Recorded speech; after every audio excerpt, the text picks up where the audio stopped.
My thoughts on SB7 are that it's a solution in search of a problem. This is something I don't think is a priority for Texans. We have a pandemic that we're still engaged in. We have a vaccine rollout that we're still trying to perfect and maximize, an economy that needs our attention, and so many other issues that I really don't think suppressing voters and making it difficult for certain segments of our state to vote is a priority. There is absolutely no justification for a lot of the things that are in SB 7. Well, it's an overreach and it impedes local government control.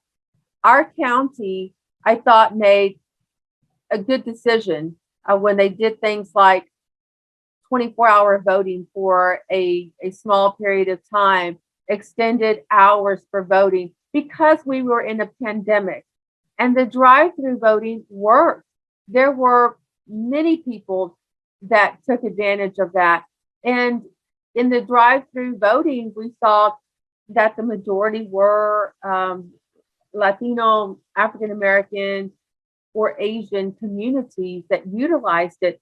Drive-through voting was safe, and that was the main priority for Harris County: is how can we get people to vote, feel safe and comfortable doing so. And the drive-through voting did that. So this would take that away. It would restrict the hours from 6 to 9, because Harris County at one point extended the hours till 10 p.m. And on one occasion, it was 24 hours. And in that 24-hour period, we had about 10,000 people that showed up to vote. There were people who worked shifts that might not otherwise be able to vote. There are things that not sure why they were considered.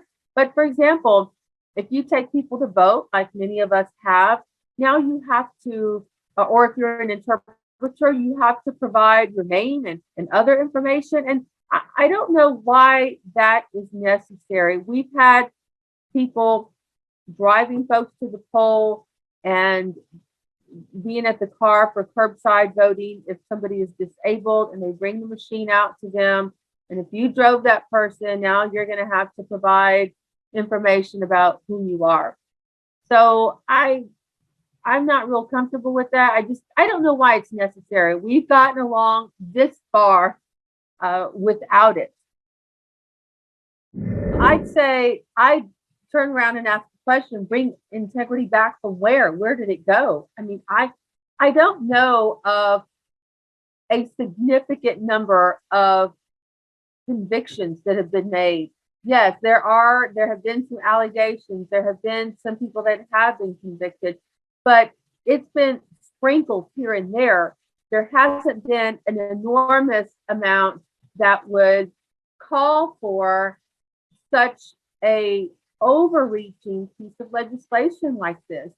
I think, we have some of the strictest voting laws in the state. We have the photo ID, which, people have gotten accustomed to, but that did cause hesitation for some people to want to participate.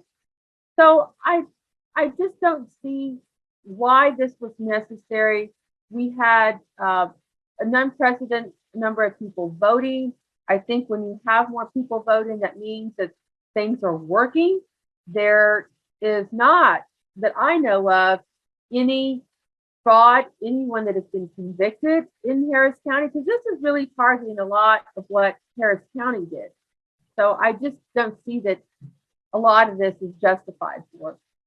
Anytime you try to limit access, there's suspicion there, at least on my part, because if people, especially during a pandemic, if we had record numbers of people coming out, then that means precautions were put in place. People felt comfortable going, whether they did curbside voting, they went during the 24-hour period, they voted by mail, or they showed up on election day. That means something is working. Decisions were made that invited people to participate. So my guess is that maybe some people just aren't happy with who's coming to vote. That's what I think is suspect. And then also in this bill, they are changing the way the number of polling places are designated. They did make a tweak in that, because at first it was the number of registered voters in a state rep district was kind of the base of how they were going to calculate how many voting locations per Senate state rep district. And I pointed out that if you look in Harris County at the Latino, African American, and Asian representatives, who, by the way, are Democrats, under that way of distribution, we were all going to lose the number of polling locations, like up to 15. I think I saw one of the highest 15 or 20 polling locations that would be reduced in those particular state rep districts. On the flip side, the Anglo Republican members, they were going to gain, in some cases, 20 to 21 new additional polling locations. Now, to the chair's credit of the committee, he did offer an amendment that made it, instead of the registered voters, eligible. But even with that, that still took 14 state rep districts that were going to have a reduction in the number of polling locations. And of those 14, 12 were state rep districts, members of color, Latino, African American, and Asian. So when you put all that together and you're targeting that, and the casualties in that initiative are people of color, and then you target taking away 24-hour voting, and the majority of the population that voted in that manner were of color, and you take away the drive-through voting, and over 50% were of color. So there's a pattern here. This is so blatant, and it's unjustified. I argued too, well, why not allow each county to make that decision? Should we be in another pandemic or some other crisis that is, gives people hesitation to get out and go in and vote?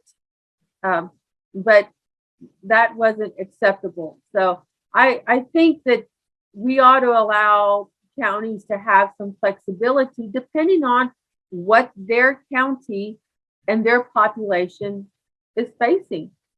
I mean, there are other things that were done too regarding poll watchers, making it, giving poll watchers much more authority than what they've had. I mean, I come from kind of old school politics where if you had a poll watcher, that poll watcher just sat there and was seen and not heard. And they reported if they saw any discrepancies. But what we've seen are poll watchers, not the poll workers outside. We're talking about inside, that are hired by a particular party, Democrat or Republican, or by a campaign. And we've seen a lot more aggressive activity from poll watchers than before. And this just legitimizes what they've been doing. So this started out as something concerned about mail ballot fraud. Well, if that's the case, then why is this bill covering so many other things? And even if it started out about mail ballot fraud, there just aren't enough significant convictions, not accusations, not hearsay, but convictions of fraud.